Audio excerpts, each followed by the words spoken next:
मानखटाव विधानसभा मतदारसंघाचे विद्यमान आमदार जयकुमार गोरे यांचे बंधू आणि शिवसेना ठाकरे गटाचे माजी जिल्हा संपर्क प्रमुख शेखर गोरे यांची विधान परिषदेवर वर्णी लागण्याची शक्यता सूत्रांकडून वर्तवली जात आहे। भाजपा नेते देवेंद्र फडणवीस यांचा शेखर गोरे यांना विधानमंडळात काम करण्याची संधी भाजप पक्ष देईल असे सांगणारा व्हिडिओ सध्या जोरदार व्हायरल होतोय।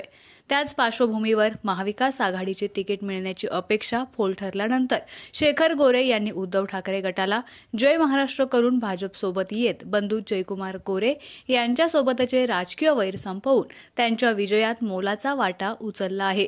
त्यामुळे शेखर गोरे यांची विधान परिषदेवर वर्णी लागून एका मतात 2 आमदार होणार का याबाबतची उत्सुकता कार्यकर्ते आणि मतदारसंघातील जनतेला लागली आहे।